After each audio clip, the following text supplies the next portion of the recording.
श्रीमन्नारायण लक्ष्मी नारायण श्रीमन्नारायण लक्ष्मी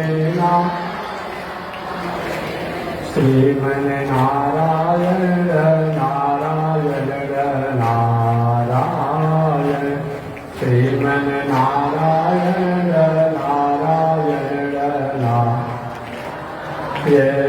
श्रीमन्नारायण जगोदारायण श्रीमन्नारायण जगोदारायण लक्ष्मी नारायण नारायण नारायण लक्ष्मी नारायण नारायण आग लगी आकाश में बरसन लगे अंगारो आग लगी आकाश में बरसन लगे संत नहीं होते जग में तो जलमरता संसार हो संत नहीं होते जग में तो जलमरता संसार श्रीमन्नारायण नारायण नारायण श्रीमन्नारायण नारायण नारायण लक्ष्मी नारायण नारायण नारायण लक्ष्मी नारायण नारायण पहली देखी रघुनाथ जिया हमारे रोरिया पहली देखी रघुनाथ जिया पहली थाकी रघुनाथ जिया हमारे रोरिया पहली थाकी रघुनाथ जिया हमारी ओरिया जे हमारी ओरिया हमारी ओरिया जे हमारे पहली देखी रघुनाथ जी हमारी ओरिया पहली देखी रघुनाथ जी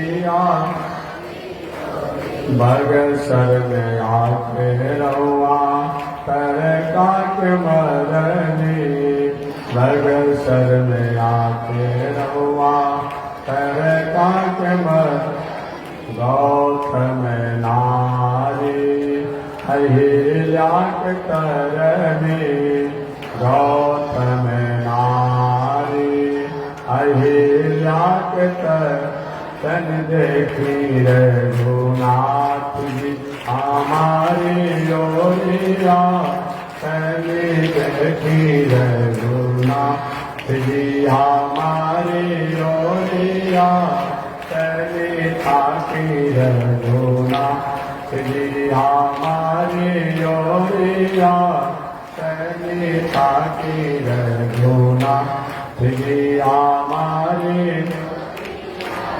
श्रीमन्नारायण नारायण नारायण श्रीमन्नारायण नारायण नारायण लक्ष्मी नारायण नारायण नारायण लक्ष्मी नारायण नारायण नारायण बोलिए श्री लक्ष्मी नारायण भगवान की अनंताचार्य कृपया वेदांत द्वय पारगम रामकृष्णाग्र सदभक्तम विश्वक्सेन मुनिं भजे काषायं यज्ञसूत्रं शुचिवपुषि तथा चोर्ध्वपुण्ड्रं च बाले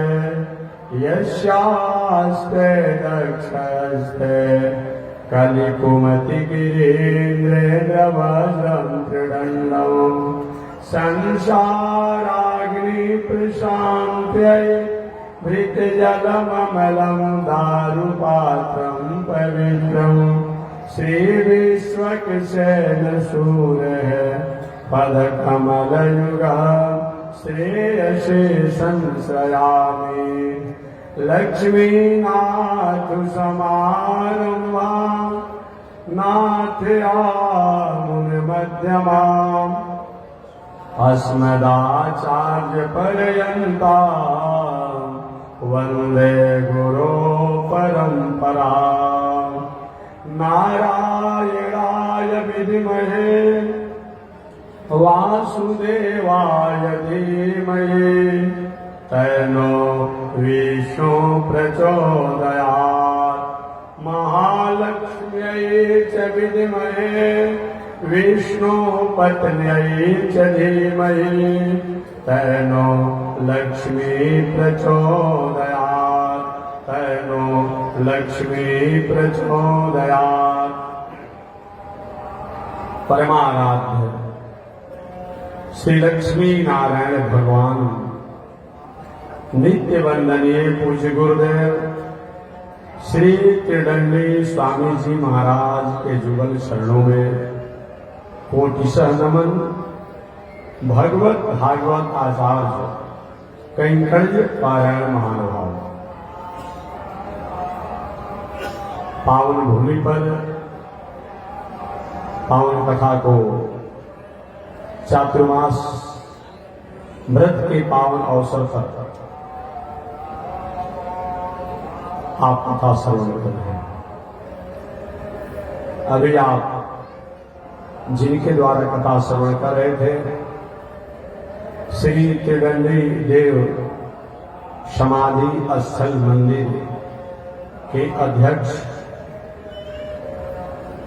जो बक्सर में है, श्री त्रिदंडी देव समाधि स्थल मंदिर बक्सर बिहार भारत, यानी श्री त्रिदंडी स्वामी जी महाराज का समाधि स्थल जो बक्सर में है, उनके अध्यक्ष एवं बड़ी मठिया आरा के पीठाधीश्वर जगत गुरु स्वामी अयोध्यानाथ जी द्वारा कथा आप श्रवण कर रहे थे।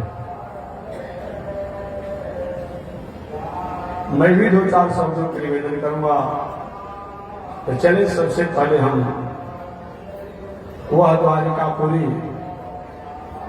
इस द्वारिकापुरी को 7 पुरियों में एक पुरी द्वारिकापुरी भी आती है।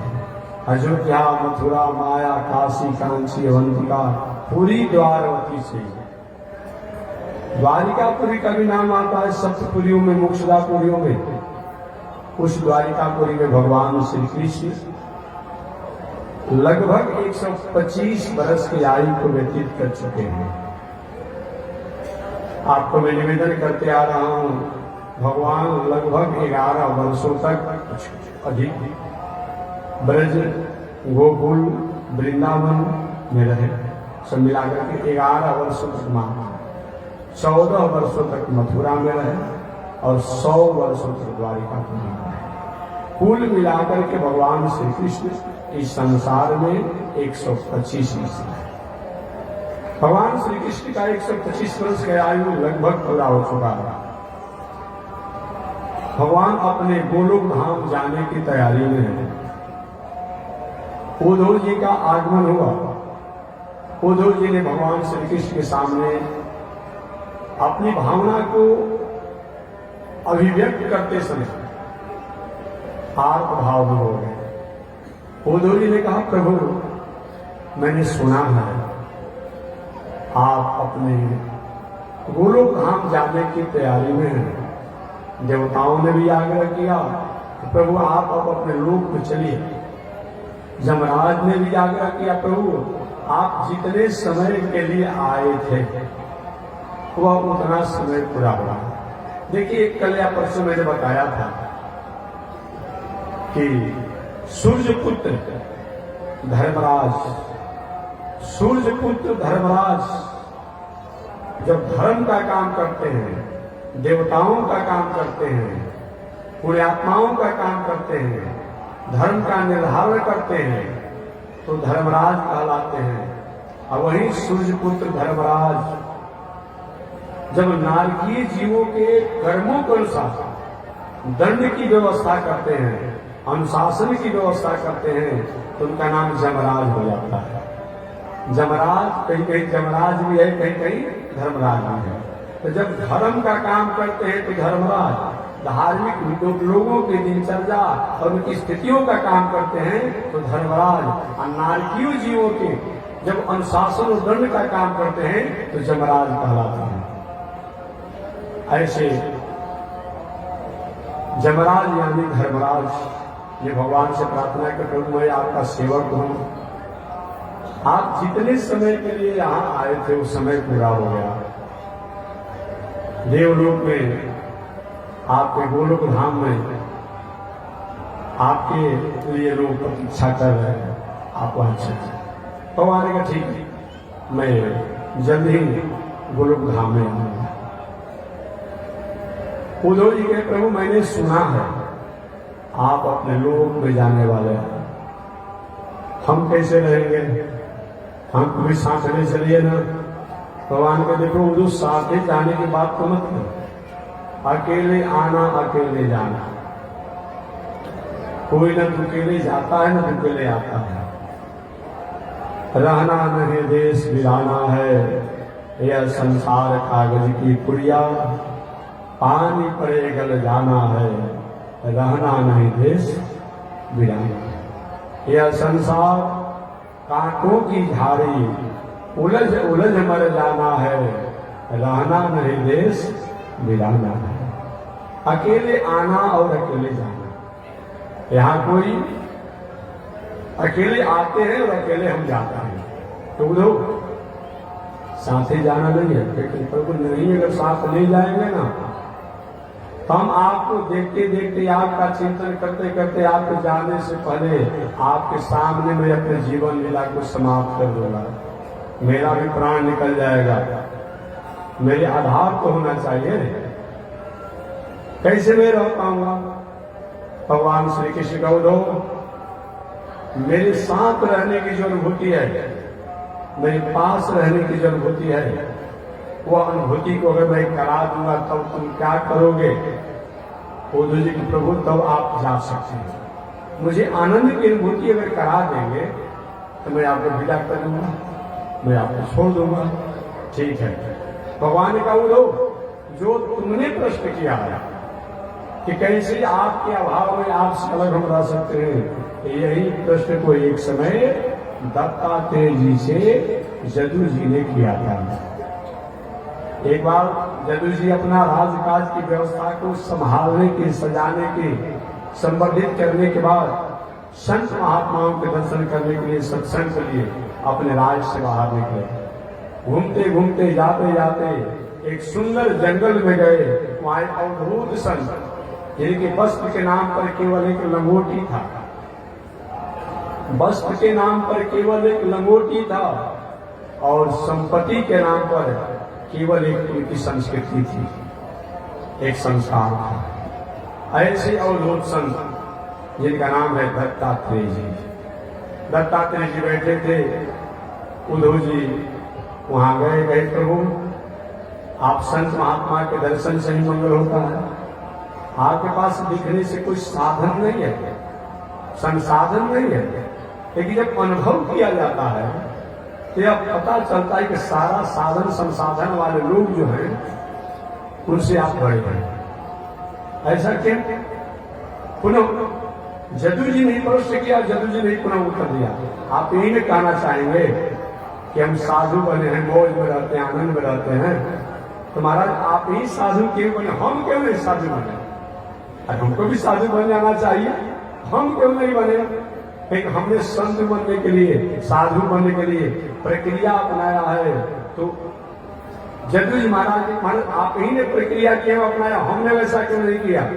हम लोग जैसा संत महात्मा थोड़ा सा उदास हो जाएंगे तो ऐसा प्रश्न करेगा, महाराज अब साधु क्यों बन गए? क्या पढ़े हैं, कहाँ घर है, कहाँ द्वार है, ऐसा मन करता तो कभी जो साधु महात्मा उदास हो जाते हैं कुछ पूछने वाले से, अरे भाई यही तुम्हारा विषय पूछने का, और कुछ नहीं पूछ सकते हो। लेकिन तुम आनंद में रहने वाले थे दत्तात्रेय जी, मुस्कुराने लगे कि जरूर मैंने दुनिया में घूम करके 24 लोगों को गुरु बनाया और गुरु बना करके आनंद को प्राप्त किया। मैंने 24 लोगों को गुरु बनाया और गुरु बना करके आनंद को प्राप्त किया। आगे उन 24 गुरुओं की कथा को भी भगवान श्री कृष्ण ने उद्धव जी को सुनाया, जो एक समय दत्तात्रेय जी ने राजा जदयू को सुनाया था। श्री उद्धव जी ने कहा, प्रभु मैं वर्णाश्रम के धर्मों को जानना चाहता हूं, जो कल या परसों भी मैंने कहा कि मानव का धर्म क्या है, स्त्री का धर्म क्या है, पुरुष का धर्म क्या है, और संत का धर्म क्या है, ब्रह्मचारी का धर्म क्या है, सन्यासी का धर्म क्या है, वानप्रस्थी का धर्म क्या है। इन कथाओं को मैं लगभग सुना चुका हूं। आगे उद्धव जी ने कहा, प्रभु ये बताइए एक कंपल्सरी धर्म क्या है। कंपल्सरी तो आप समझते होंगे, अनिवार्य जिसको कहा जा सकता है और भी अलग अलग शब्दों में कहा जा सकता है। महाराज एक कंपल्सरी धर्म क्या है जो सबको करना चाहिए, चाहे सन्यासी हो तब, ब्रह्मचारी हो तब, वानप्रस्थी हो तब, गृहस्थ हो तब, स्त्री हो तब, पुरुष हो तब, देशी हो तब, विदेशी हो तब, परदेशी हो तब, सबको धर्म करना चाहिए। वो कौन सा धर्म है? भगवान श्री कृष्ण का उद्धव सुनो, कुछ ऐसे धर्म होते हैं जो कुछ लोगों के साथ होते हैं, कुछ ऐसे धर्म होते हैं जो सबके लिए होते हैं। सन्यासी का धर्म है किसी नारी, किसी स्त्री, किसी महिला के प्रति आदर की भावना तो रखना है, उनके प्रति सम्मान की भावना तो रखना है, पूज्य की भावना रखना है, लेकिन कितना अपने घर के भी क्यों न हो, या पहले कोई संत महात्मा नहीं बनने से पहले विवाह किया हो और सब उनकी पत्नी भी हो, और बात छोड़िए, सब उनकी बेटी हो, सब उनकी पत्नी हो, सब उनकी बहन हो, ऐसे भी लोग हैं, उनसे भी किसी प्रकार का कोई संबंध नहीं होना चाहिए। संबंध का मतलब खराबी संबंध नहीं कहा जाता है। माता मान करके, बहन मान करके, बेटी मान करके, पत्नी मान करके, हुआ मान करके, किसी भी नारी से ये नहीं होना चाहिए। ये क्या है? सन्यासी का धर्म है। अब वही धर्म कहीं अगर गृहस्थ करने लगे तो विवाह करके या चिमटा लेकर के दाढ़ी मूछ बढ़ा करके घूमने लगे, जैसे आजकल कुछ लोग कर रहा है। अरे भाई, आप घर गृहस्थी में रहेंगे तो क्या बिगड़ जाएगा? जो घर गृहस्थी परिवार पत्नी के साथ रह करके जिस मोक्ष और वैकुंठ की बात होती है, वही घर छोड़ने वाले में प्राप्त होती है। लेकिन आपने अगर पहले जो स्वीकार किया है अपने धर्म को, उसको अधिक से अधिक और अंतिम क्षण तक पूरा कर दीजिए। बाल बच्चे, परिवार, पत्नी इत्यादि की संवर्धन संरक्षण की व्यवस्था हो जाए, और तब कहीं उत्कट वैराग्य होता हो तो आप और आगे प्रयासों में जा सकते हैं। एक बेचारी पत्नी रोज श्राप दे रही है, बेटा रोज इसी तरह से भटक रहा है, बेटी का विवाह करना और पढ़ने लिखने की व्यवस्था करना हो, आप सब छोड़ छाड़ के इसी तरह से 6 महीना घर रहते हैं और 6 महीना साधु का भेष बनाकर रहते हैं, इसे क्या मिल जाएगा? दुनिया के लोग भले ही आपको कुछ आदर सम्मान कर देंगे, ये दुनिया है, आदर सम्मान हो जाएगा, लेकिन इस आप स्वयं अपने हृदय से पूछिए, क्या मैं जो कर रहा हूं ठीक है? तो भीतर से आवाज आए कि ठीक नहीं है। इसीलिए गृहस्थ आश्रम खराब नहीं है। ऐसा कोई कहता है कि साधु नहीं, गृहस्थ का भी वही आदर्श है और गृहस्थ का भी वही आदर्श है, लेकिन अपनी मर्यादा में रहना चाहिए। अगर हमने विवाह शादी किया है, बाल बच्चे हैं, तो जो हमारी जिम्मेवारी हमने जो पहले लिया है, उस जिम्मेवारी को पूरा करके तब बाद में उत्कट वैराग्य होगा, उस अनुसार और आगे के आश्रम का आप स्वीकार कीजिए। कि कुछ धर्म होते हैं जो कि किसी व्यक्ति के लिए होते हैं, निजी होते हैं, और कुछ धर्म होते हैं कंपल्सरी होते हैं।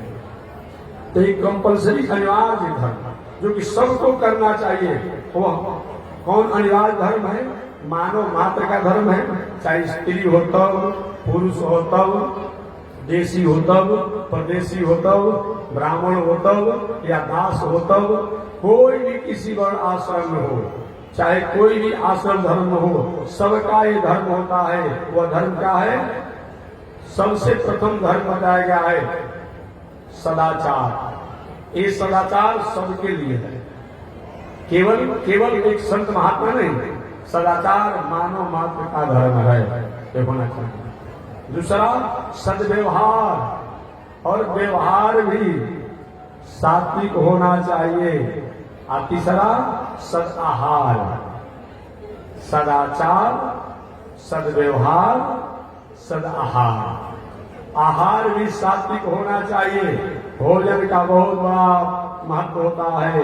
आहार शुद्धि सत्य शुद्धि, सत्य शुद्धि ध्रुवा स्मृति। भोजन का बहुत बड़ा महत्व होता है। महाभारत कथा में सुना चुका हूं, केवल एक लाइन में संकेत करूंगा। इसमें भीष्माचार्य जी बाणशैया पर 58 दिनों से पड़े थे।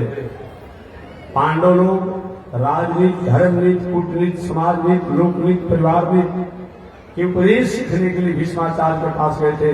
जब बाणशैया पर लेटे हुए थे 58 दिनों से, भीष्माचार्य ने उपदेश दिया, और उपदेश देते देते यहाँ पर कह दिया कि कोई भी मानव को, कोई संस्था के मालिक को पाप नहीं करना चाहिए, अनिति नहीं करनी चाहिए, अनिति हुए तो ये देखना नहीं चाहिए, और अनिति करने वाले लोगों का समर्थन भी नहीं करना चाहिए। द्रौपदी हंसने लगी मन ही मन कि बाबा आज ऐसी अच्छी उपदेश दे रहे हैं, और ऐसा उपदेश किए होते तो शायद महाभारत संग्राम कर सकता था। एक बार दुर्योधन को डांट दिए होते, दुर्योधन अगर पांडवों के साथ कुछ भी किया तो मेरे से बुरा कोई नहीं होगा, बस इतना ही कहना था।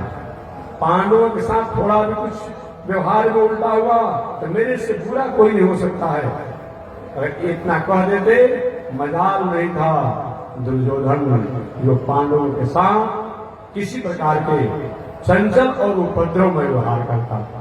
परंतु भीष्माचार्य देखते रह गए, कुछ बोल नहीं पाए। वही द्रौपदी से भीष्माचार्य बेटी आप हंस क्यों रही हो?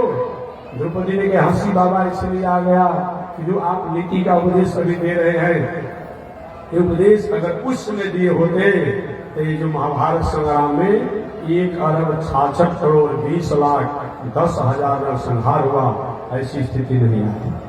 उस समय आपने केवल उपदेश दिया। भीष्माचार्य जी रोने लगे, बेटी उस समय मैंने पापी दुर्योधन का अन्न खाया था, और पापी दुर्योधन के अन्न खाने का परिणाम रहा मैं चाह करके भी अनीति, अन्याय, अधर्म को रोक नहीं पाया। तो भोजन का बहुत बड़ा महत्व होता है। यही बात मैं बताना चाह रहा था। जितासनो, जित सांसो, जित क्रोध हो, जितेंद्रिय। भोजन का महत्व होता है। आहार शुद्धि, सत्य शुद्धि, सत्य शुद्धि, विवाह स्मृति। अगर हमारा भोजन ठीक नहीं है तो सारी तैयारी अधूरी है। इसलिए मानव मात्र का धर्म है सदाचार, मानव मात्र का धर्म है सदाचार और सद्व्यवहार, सदाहार। इसके साथ साथ पवित्रता होनी चाहिए, शरीर भी पवित्र होना चाहिए। मौसम, प्रकृति, शरीर की व्यवस्था को देखते हुए जल, मिट्टी, साबुन, सरफ से शरीर को पवित्र रखना चाहिए। वाणी भी पवित्र होना चाहिए, भोजन भी पवित्र होना चाहिए, थिंकिंग भी पवित्र होना चाहिए, हमारी विचारधारा भी पवित्र होनी चाहिए, और परमात्मा के प्रति सोचने की हमारी स्थिति भी पवित्र होना चाहिए। इस सबका नाम क्या है? पवित्रता है। सरलता, सरल भी होना चाहिए, सरल होना चाहिए, सहज होना चाहिए, और सुलभ होना चाहिए। सरल भी होना चाहिए, सहज भी होना चाहिए, और सुलभ भी होना चाहिए। क्योंकि आपने सुना होगा बड़े बड़े अधिकारियों में जो पावर नहीं रहता है, उनके जो चपरासी होते हैं उनका पावर बहुत अधिक होता है। अभी कल या आज कोई सुना रहा, हम सुन रहे थे कथा को, अच्छा उन्होंने बात कहा, हमको अच्छा लगा। चाय तो गर्म होता है, बात ठीक है, क्या चीज? चाय तो गर्म होता ही है, और तभी वो चाय कहलाता होता है, उसको पीते हैं। अगर ठंडा हो जाए तो चाय जैसा स्वाद नहीं। लेकिन चाय से अधिक गर्म चाय जिस बर्तन में रहता है, वो केतली या जो बर्तन वो अधिक गर्म होता है। क्या बोलेगा? चाय तो गर्म होता ही है, लेकिन चाय से अधिक गर्म क्या होता है? उसका बर्तन होता है। वही बात जो बड़े आदमी हैं वो तो ठीक होते हैं, लेकिन उनके अधिकारी कर्मचारी होते हैं उनसे अधिक मारूम होते हैं। अतः सरल होना चाहिए, सहज होना चाहिए और सुलभ होना चाहिए। कुछ लोग सरल तो हैं लेकिन सहज नहीं है। उनके पास पहुंचना, भेंट करना, बात करना, बहुत प्रकार की प्रक्रियाएं होती है। कुछ लोग सरल हैं तो सहज नहीं है, अगर सहायता से प्राप्त नहीं होते हैं। और कुछ लोग सहज हैं तो सुलभ नहीं है। सरल भी होना, सहज भी होना और सुलभ भी होना, ऐसा अगर होता है ये मानव मात्र का धर्म है। भगवान ने कितना भी धन संपत्ति, पद प्रतिष्ठा, मान सम्मान दिया हो, लेकिन किसी से भेंट मुलाकात करते समय ऐसा पता ना कि इतना बड़ा आदमी है, इतना बड़ा विभूति है। उनके कर्मों से, उनके कार्यों से, उनके आचरण से आप उनको बड़ा समझिए, लेकिन सामने अगर कोई मुलाकात हो जाए, एक कोई मत समझे कि इतना बड़ा आदमी है। इसीलिए ये आपको जाना चाहिए। भगवान श्री राम के बारे में आपने जाना हो, जिनकी वृद्धि विलास के इच्छा होने पर महाप्रलय हो जाता है, जिनकी मुस्कुराहट से दुनिया है फलती है फूलती है, जिनके गंभीर होने से सृष्टि अस्त व्यस्त हो जाती है, ऐसे भगवान श्री राम जब जंगल में जाते हैं तो जंगल में जाते समय सब लोगों से सहजता से मिलते हैं और बानर भालुओं से वह व्यवहार किया क्योंकि आज हम अपने भाई और अपने परिवार से नहीं करते हैं। प्रत्युपकार करो का भाई, बानर भालुओं से वो भाई जैसा व्यवहार रखते हैं। इतना ही नहीं, प्रभु नीचे कपिलार पर क्या है, भगवान पेड़ के नीचे बैठे हैं, अब बानर भालू पेड़ के ऊपर पैर लटका करके, पूछ लटका करके बैठे हैं। आप भी भगवान कहते हैं कि प्रत्युपकार करो का भाई, हे भाई आप लोग उपकार का बदला मैं नहीं चुका सकता हूँ। इसलिए सरल भी होना चाहिए, सहज भी होना चाहिए और सुगम भी होना चाहिए। ये मानव मात्र का धर्म है।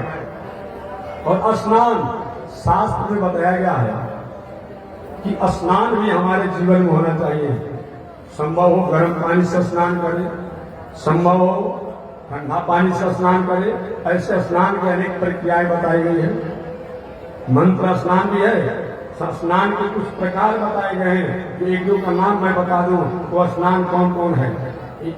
एक स्नान जो आप जानते हैं कि वरुण स्नान है, जो जल में हम स्नान करते हैं, इस स्नान को वरुण स्नान कहा जाता है। और दूसरे स्नान मंत्र स्नान होता है। मंत्र स्नान का मतलब क्या, कहीं आप सुबह नहाए हैं, रास्ते में किसी मंदिर में जाना है, पुनः नहाने का समय नहीं मिला, मंदिर जाना जरूरी है, हाथ को धो लीजिए, कपड़ा हो तो थोड़ा बदल लीजिए और शरीर पर जल छिड़क लीजिए मंत्र बोल करके, ओम अपवित्र पवित्रो वा सर्वावस्थान तो अपिवा जस्मरे पुंडरीकाक्षं सौवा अभ्यंकर शुचि। ये क्या है, ये मंत्र स्नान। आवाज खोलो, गला मिलाती आवाज खोलो, लीड से खोलो, गला पकड़ना। ये मंत्र स्नान है, मंत्र स्नान। लेकिन आज कुछ लोग क्या करते हैं, भोजन 3 बार करेगा, जल 6 बार पिएगा, और जब स्नान के बारी आती है तो बहुत ऐसे लोग हैं जो कि माघ और पुरुष के दिनों में 15-15 दिन 1 मिनट तक स्नान नहीं करेगा, जल छिड़क लेता है। तो तुम्हारा तो मंत्र स्नान करते हैं, उसके लिए मंत्र स्नान नहीं है। दूसरा मंत्र स्नान क्या बताया गया है, कोई हॉस्पिटल में भर्ती है, रोगी आदमी है, डॉक्टर साहब कहे हैं कि अगर कहीं जल स्पर्श होगा तो इन्फेक्शन हो जाएगा, तो वो कैसे भोजन करेंगे। उस व्यक्ति के लिए बताया गया है कि भाई उनको मंत्र स्नान, जल छिड़कर स्नान हो जाएगा। या कोई व्यक्ति कहीं पूजा पाठ सुबह स्नान किया हो, कहीं पूजा पाठ करना हो, दूसरा बार और तीसरा बार स्नान करने का मौका नहीं मिला, तो वो मंत्र को बोल करके ओम अपवित्र पवित्रो वा सर्वावस्थान तो विवाह जस्मरे पुंडरीकाक्षं सव्या अभ्यंतर शुचि। तब ये बताया गया है, ये का स्नाने मत करिए और कहीं का मंत्र स्नान करते हैं। एक बार मैं यात्रा में आ रहा था, देखो बाबू का गला पकड़ रहा है, भी जानता है उसको टेबल थोड़ा सुनो, हमारे एक गला पकड़ रहा है, पर बोलना है सर मैं गला बैठा दोगे। तो सब जगह नहीं, इसलिए से मुझे देश को कुछ कम करके रहो टेबल को। एक बार मैं यात्रा कर रहा था तो गाड़ी से सारथी जी ले जा रहे थे, गाड़ी को जी को अपनी भाषा में बताते हैं, सारथी जी ले जा रहे थे तो स्वामी जी हमारी हम लोग शंका लगा है, हम लोग शंका कर लीजिए, पेशाब कर लीजिए। तो पेशाब से तो बाबू थोड़ा सा हाथ को धो लो, क्या कि महाराज जी जलम दृष्टवा शुभम भवे। अच्छा भाई पूरे संस्कृत को सुनाया, मैंने जल को देखने से शुद्ध हो जाता है। तो हमने कहा कि जब जल को देखने से शुद्ध होना है तो हमने कहा अनम दृष्टवा सुधा भवे, भोजन को देख लो भूख समाप्त कर लो, ऐसा होगा नहीं। इसलिए मंत्र स्नान जो है, जो अलग अलग जो परिस्थितियां मैंने बताया, इस अवस्था के लिए होता है कि जल छिड़कने का है नहीं, कभी स्नान मत कीजिए, हमेशा मंत्र स्नान करते रहिए। दूसरा स्नान जो है गोरज स्नान, कभी कभी अस्वस्थ अवस्था में, साधना की अवस्था में शुद्धि, विशेष शुद्धि के लिए गाय के चरण के, देसी गाय के चरण के धूल को शरीर पर स्पर्श कर लेने से ये भी गोरज स्नान कहलाता है। और तीसरा भस्म स्नान, गाय के गोबर के कणरा, जिसको राख आप कहते हैं, उसको भस्म जो है जला हुआ राख, इससे कभी कभी शरीर में अवले पर करना। हमारे कुछ संत महात्मा लोग को उनका अवसर देखते होंगे, जो भस्म लपेटे रहते हैं, शास्त्र से वो भी स्नान है। और चौथा स्नान है कपिल स्नान। कपिल स्नान का मतलब होता है कि आपके शरीर की जैसी स्थिति है, अगर सिर के रोगी आदमी है, कहीं फिलिया हो जाता हो, टाइफाइड हो जाता हो और कुछ हो जाता हो, तो सिर के रोगी आदमी जो है सिर से स्नान मत कर, रोग फैलने की संभावना हो सकती है, तो गर्दन तक जल से स्नान कर ले और सिर को कपड़ा भिजा कर पोंछ ले, एक क्या है कपिल स्नान है। गर्दन का रोगी आदमी हो तो छाती तक स्नान करे और गर्दन से ऊपर के जल को पोंछ ले। कहीं हृदय का रोगी स्नान हो तो कमर तक स्नान करे, कमर से ऊपर जाए भिजा कर कपड़ा को पोंछ ले। कहीं कमर का भी रोगी आदमी हो तो पहले को तक स्नान कर ले, घुटने तक, बाकी सारे शरीर को पोंछ ले। अगर ठंडा का मौसम हो तो गर्म जल से, और गर्म का मौसम हो तो अनुकूल जल से शरीर को पोंछ ले। एक इसका नाम है कपिल स्नान है। और एक स्नान वरुण स्नान है, जो जल में हम लोग करते हैं। और एक स्नान का नाम है दिव्य स्नान। ये दिव्य स्नान का होता है, जैसे कभी कभी घाम उगा रहता है, घाम उगा रहता है और उसमें बारिश होती है, तो वो भी जल जो है, गंगा जल जितना पवित्र होता है उतना ही जल वो भी पवित्र होता है।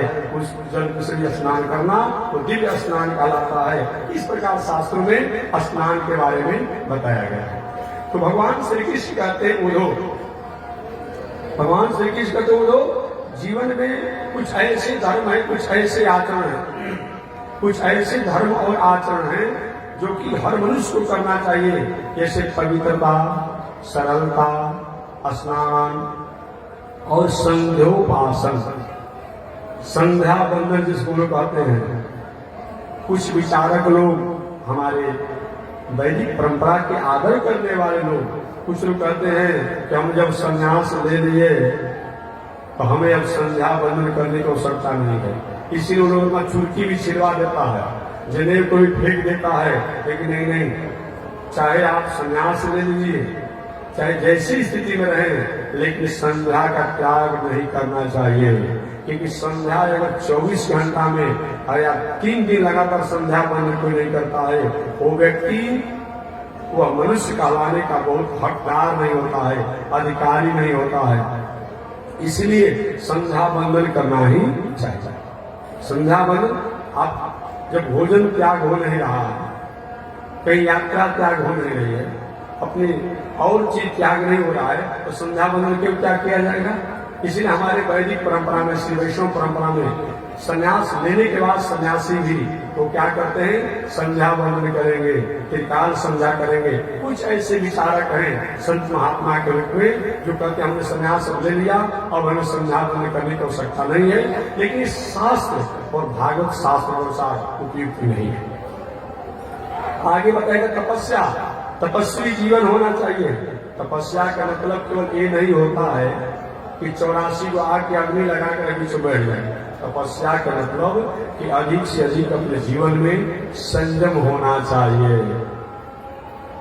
एक बार भोजन करने से, 2 बार भोजन करने से काम चल जा रहा हो, शरीर को उतने में रक्षा कीजिए। एक लोग कपड़ा से काम चल जा रहा हो, उतने में काम चलाइए। एक घर में रहने से काम चलता हो, उतने में काम चलाइए। माने कम से कम साधन संसाधन को अपने जीवन के उपयोग में लेते हुए और परमात्मा के प्रति हमारा रुझान होना एक है तपस्या है। मन वाणी शरीर से भी संयम होना चाहिए और प्राणियों के प्रति और परमात्मा के प्रति हमें आदर की भावना होना। प्राणियों में परमात्मा की सत्ता है, ये मान करके भी आदर होना, और परमात्मा तो परमात्मा है, वही दुनिया के आधार अधे हैं, उनके प्रति भी आदर होना। और भक्ति में जीवन जीना चाहिए। भक्ति का मतलब क्या होता है? व्याकरण से, ग्रामर से भक्ति शब्दों को परिभाषित किया जाए तो भाई सेवायाम धातु से भगवान से क्या यूँ करती है तू, पढ़ना लिखना चाहिए। तो आप लोग देखते नहीं लोग, सुनना देखते तो भुला जाते लोग, कथा अस्पष्ट करते हैं लोग। तो भक्ति शब्दों का अर्थ किया गया है व्याकरण से, तो भज सेवायाम धातु से अट्टिन प्रत्यय होकर के भजन होता है, उसी से भक्ति होती है। ऐसे भक्ति का क्या होता है? अपने आराध्य के प्रति समर्पित भाव होकर के, अपने आराध्य के प्रति समर्पित भाव होकर के कर्मों को करना, इसका नाम क्या है? भक्ति है। जो हमारे आराध्य हैं उन आराध्य के प्रति समर्पण की भावना होकर के और तब उस कर्मों को करना, इसका नाम क्या है? भक्ति है। सीधी सीधी बात भाषा में बात किया जाए तो अपने कर्मों को भगवान की आज्ञा मान कर, भगवान की भावना मान कर, भगवान का स्मरण करके और चिंतन करके अगर कर्मों को किया जाता है तो कर्म धर्म हो जाता है, भक्ति हो जाती है। वर की जबरसी कर्म ही पूजा है, कर्म ही पूजा है। इस प्रकार भक्ति में जीवन होना चाहिए। आगे कहते हैं कि अपना पुण्य जो है, अपना सत्कर्म जो है, वो भगवान के प्रति अर्पण होना चाहिए। केवल कम करो तो सीधे वाला करो, केवल कम करो, नहीं सुन हो एकदम एक मिनट मिला से लगा करो, कम करो उसको। गेम सवाल उठा, गेम से उठा, बैठे रहते सुनते रहते। दान पुण्य इत्यादि कोई भी कर्म हो, उन सभी कर्मों को परमात्मा की भावना मान करके कर्म से करना। और भी शास्त्र से जो तामसी चीज है, जो राजसी चीज है, उनका त्याग करना। जैसे थोड़ा कहने में असहज लगता है, प्याज लहसुन इत्यादि जो है, ये क्या है? ये शास्त्र में इसको तामसी और राशि कहा जाता है। कभी कभी कुछ लोग कहते हैं कि महात्मा जी आलू भी होता है नीचे ही से, हल्दी भी नीचे ही से होता है, तो प्याज लहसुन को काहे रोक लगाते हैं? देखिए, उसको खाने से हमारे शरीर में बहुत बड़ा प्रमाद, उन्माद और तामसिक वृत्ति की संभावनाएं रहती है, इसीलिए ऋषियों ने इसको त्यागा। आगे भगवान श्री कृष्ण ने भक्ति ज्ञान के धर्मों को बताया और जम नियमादि के नियमों को बताया। जम नियमादि माने क्या होता है?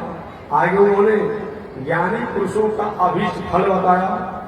आगे उन्होंने कहा कि हे वो इस जीवन में जो मुझे प्राप्त करना चाहते हैं, भगवान कहते हैं ऐसे व्यक्ति को इस संसार में जो कुछ है, इस संसार में जो कुछ है सब मेरा मान करके, मेरी भावना करके और उस वस्तु से अगर वो संबंध रखता है, इसका नाम ज्ञान है। ऐसे आचरण करने वाले को ज्ञानी कहा जाता है। संसार में जो कुछ भी वस्तु है वो भगवान का है, ऐसा मान करके उस वस्तु से संबंध और व्यवहार करते हुए मेरा चिंतन करना, इसी का नाम ज्ञान है।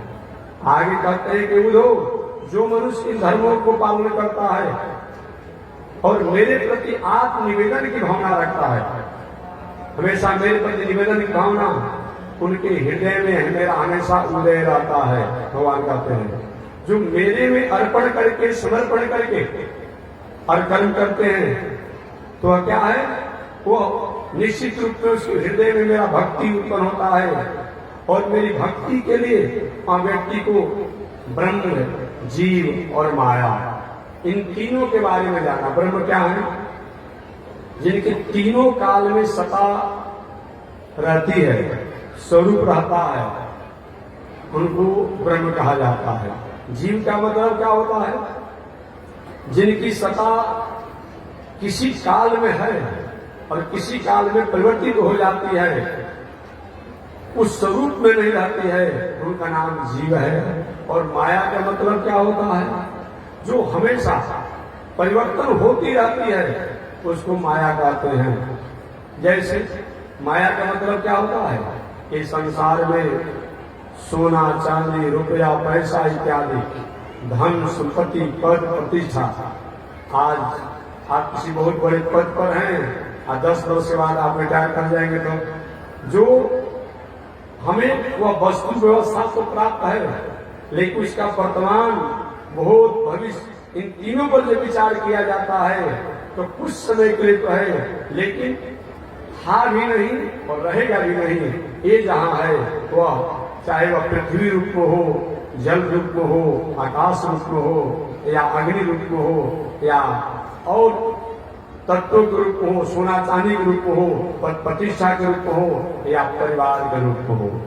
इसको भी परिवार को, आज मेरा बेटा है कल नहीं रहेगा, कल मेरे बाप हैं आज नहीं रहेंगे, कुछ दिन बाद चले जाएंगे, कल मेरी पत्नी है वो आगे मेरी पत्नी नहीं रह पाएगी, वो चली जाएगी। ऐसे जो संसार में परिवर्तन होते रहता है, इसका नाम माया है। माया दो प्रकार की होती है, एक जड़ माया और एक चेतन माया। इस प्रकार शास्त्रों में भगवान श्री कृष्ण कहते हैं कि व्यक्ति को 12 नियमों का पालन करना चाहिए। अहिंसा, मन, वाणी, शरीर से हिंसा की भावना नहीं होना, सत्यमय जीवन होना, चोरी नहीं होना, असंगत, अच्छे लोग, गलत लोगों का संगत नहीं करना और अच्छे लोगों को संग त्याग नहीं करना, लज्जा, गलत कर्मों को करने में लज्जा करना चाहिए, और असंचय, जो नहीं संचय करने जो चीज है उसको संचय नहीं करना, और जो संचय करने जो चीज है जैसे सुक्री, पूर्ण, सदाचार, ये तो हमेशा हमारे जीवन में संचय होना चाहिए। अनिति, अन्याय, उपद्रव, ये असंचय है, ये आ भी जाए तो इसको जल्दी खाली कर दीजिए। असंचय और आस्तिकता, हमेशा आस्तिकता की वृद्धि होनी चाहिए। सब कुछ देखने के बाद भी कभी हमारे जीवन में आस्तिकता न जाए, ये मानव जीवन का कर्तव्य होता है। और ब्रह्मचर्य, ब्रह्मचर्य का मतलब विवाह शादी हुआ हो तो पत्नी की मर्यादा में रहे, और नहीं विवाह हुआ हो तो पूरी दुनिया की नारी को आदर और माता के समान भाव देना, ये ब्रह्मचर्य है। मौन, मौन का मतलब केवल मौनी बाबा होना ही मौन नहीं है। मौन का मतलब समाज में कम से कम बोलने से जो काम का ठीक है, बाकी संयम रहना, ये मौन है। या गलत शब्दों पर अपने को व्यक्त नहीं करना और अच्छे शब्दों को कहने में चुप नहीं लगाना, इसका भी नाम मौन है। आगे स्थिरता, मन स्थिर होना चाहिए, शरीर स्थिर होना चाहिए, इंद्रियां स्थिर होनी चाहिए, और क्षमा, छोटी छोटी बातों को लेकर के बहुत बड़ी उलझन में नहीं होना, इस प्रकार से। और अभय, हमेशा लोगों को निर्भय की भावना रखना चाहिए। यह जिसमें पाया जाए वो व्यक्ति सही माने में भगवान की प्रशंसा का कारण होता है। आगे कहते हैं कि शौच, 12 नियम भी होना चाहिए। शौच माने पवित्रता होनी चाहिए, और जब समय निकाल करके जरूर थोड़ा जरूर निश्चित रूप में भगवान के नामों का जप होना चाहिए। तो 2, 4, 5 मिनट बैठ करके उन परमात्मा का चिंतन करिए जिन्होंने संसार में हमें भेजा है, इसका नाम तप है। हवन, हवन का मतलब ये भी तो जगशाला में हवन हो ही रहा है, ये भी कभी कभी करिए। एक हवन का मतलब हमारे भीतर जो भी वस्तुएं जाए भोजन के रूप में, वो सात्विक हो, ये हवन है।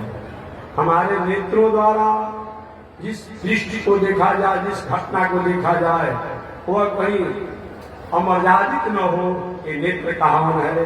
कानों द्वारा अच्छे शब्दों को सुनना एक कान का हवन है, और मुंह में अच्छे वस्तु जाना, अच्छे उच्चारण होना एक क्या है, मुंह का हवन है। पैर को अच्छे जगहों पर जाना ये पैर का हवन है। हाथ द्वारा अच्छे कर्मों करना ये हाथ का हवन है। सिर को वंदनीय लोगों के प्रति ये झुकना ये सिर का हवन है। इस प्रकार ये भी हवन होना चाहिए। श्रद्धा, जो श्रद्धा के पात्र हैं उनके प्रति श्रद्धा होनी चाहिए। ऐसा श्रद्धा मत कर दीजिए कि सीता जी वाला हाल हो जाए। अब सुना ना, सीता जी को श्रद्धा हुआ कि संत महात्मा सन्यासी द्वार पर आ जाए तो उनको भोजन पानी व्यवस्था करना चाहिए। कहीं कोई अपराधी और धर्मकर्ता आ जाए और उसको श्रद्धा करेंगे तो कष्ट न होगा।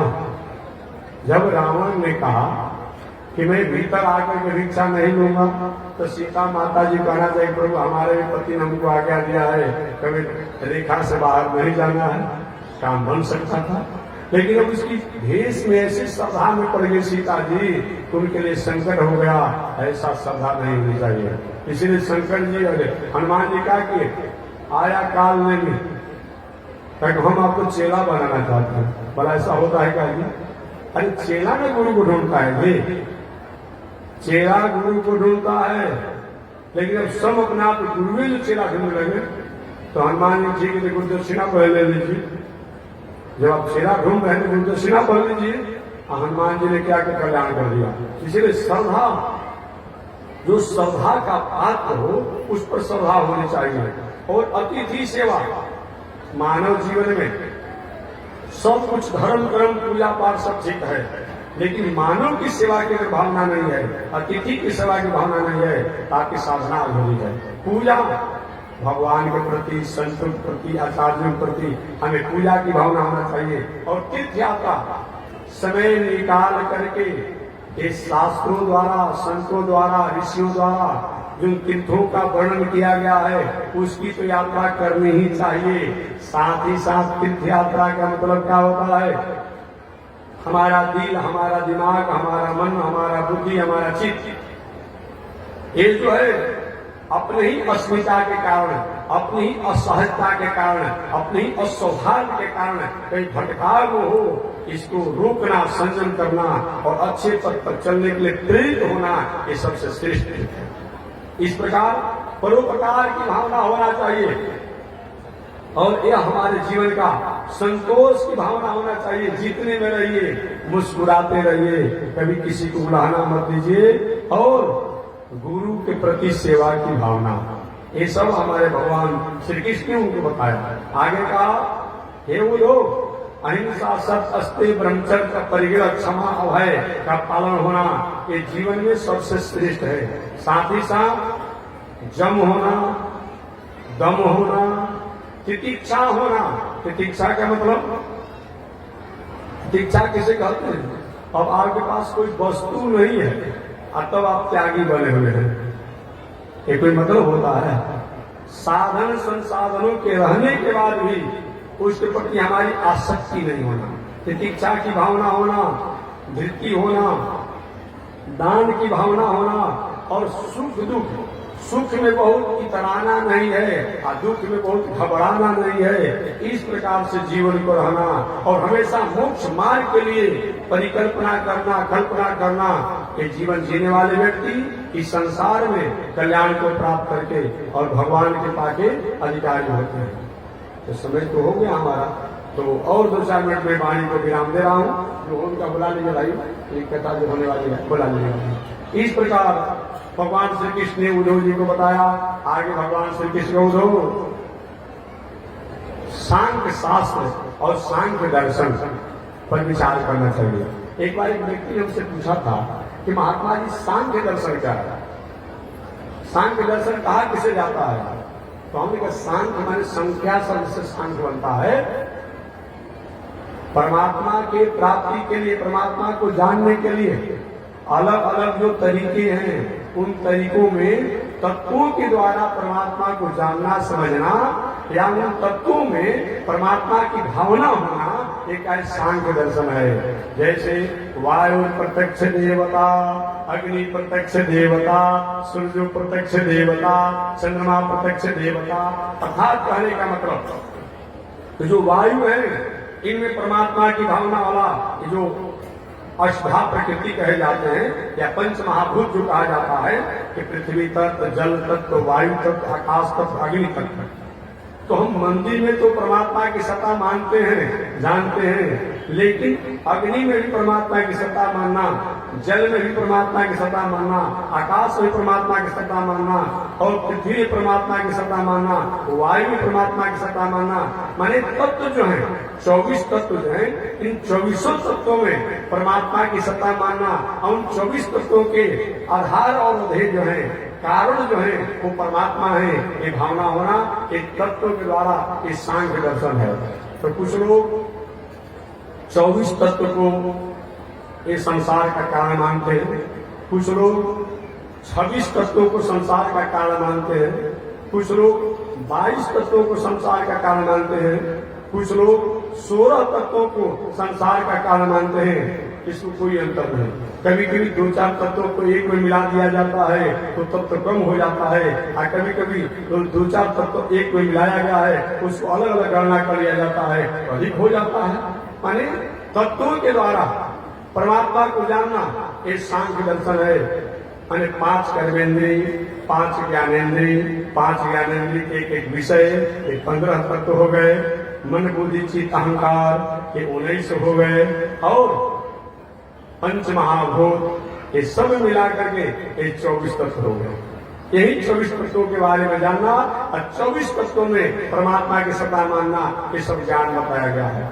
आगे भगवान श्री कृष्ण ने कहा वो लोग मेरी प्राप्ति का, मेरी प्रसन्नता का अनेक उपाय बताए गए हैं, लेकिन उन अनेक उपायों में श्रेष्ठ उपाय है कि जीवन में संस्कार और संस्कृति, मर्यादा, इसका कभी नहीं भूलना चाहिए। और यह संस्कार कहाँ से आता है? माता पिता द्वारा संस्कार आता है, दादा दादी द्वारा संस्कार आता है, नाना नानी द्वारा संस्कार आता है, या गुरु के संस्कार भी आता है, और कभी कभी अपने सहपाठी मित्र या अपने कर्मों का संस्कार आता है, अपने खान पान का संस्कार आता है और अपने पूर्वजन्म का संस्कार आता है। इस प्रकार जीवन में संस्कार होना चाहिए, क्योंकि संस्कार के द्वारा ही हम संस्कृति का स्थापना कर सकते हैं। हमारे पास संस्कार नहीं हो तो हम संस्कृति का स्थापना कहां से करेंगे?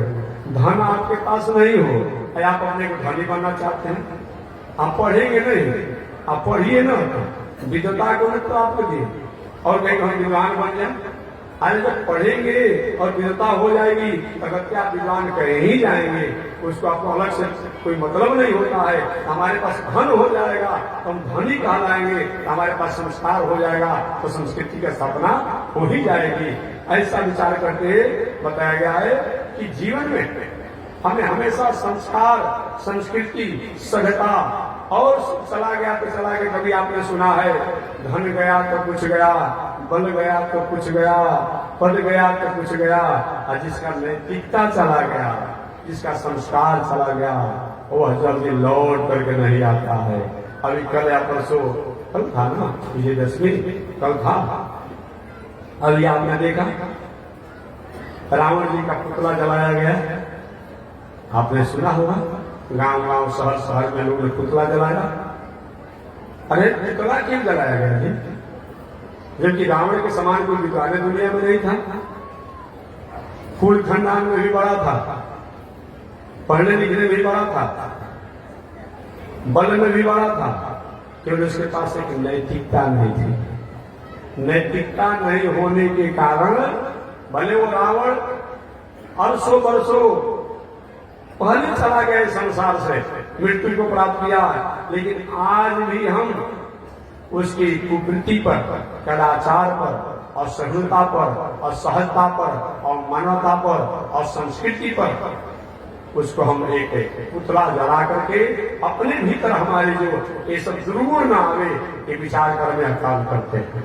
इसीलिए जीवन में जिसके पास नैतिकता नहीं है उसके पास कुछ नहीं है, और जिसके पास नैतिकता होता है वो व्यक्ति कभी न कभी एक दिन अपने स्वरूप को प्राप्त करता है। आपने हरिश्चंद्र का नाम सुना होगा। राजा हरिश्चंद्र ने स्वप्न में सब कुछ दे दिया, लेकिन नैतिकता बनने के लिए इस मालिक का हम नौकर बने हैं, इस मालिक को हम धोखा नहीं देंगे। आपने सुना होगा, सब अपने पत्नी को पहचान भी गए, अपने पुत्र को भी पहचान गए, लेकिन हरिश्चंद्र ने कहा जब तक मैं टैक्स नहीं लूंगा तब तक इस घाट पर आग में जलाने नहीं दूंगा। आज क्या होगा, ऐसा कुछ होता तो कोई जानता नहीं, भीतर भीतर सब काम हो जाता है। यही संस्कृति का फल रहा कि आज हरिश्चंद्र को हरिश्चंद्र के नामों से जाना जाता है। इसलिए जीवन में हमें संस्कृति, संस्कार और नैतिकता का कभी त्याग नहीं होना चाहिए। आगे भगवान श्री कृष्ण ने कहा कि इस दुनिया में कभी कभी कुछ ऐसे व्यवहार होते हैं, ऐसे वस्तु होते हैं जो देश काल पात्र के अनुसार कभी वह धर्म हो जाता है, कभी अधर्म हो जाता है। इसकी व्याख्या अगले दिन मैं करूंगा। आज इसी के साथ पानी विराम। एक बार भगवान का नाम लो। श्रीमन नारायण श्रीमन नारायण नारायण नारायण श्रीमन नारायण नारायण। बोलिए श्री लक्ष्मी नारायण भगवान की।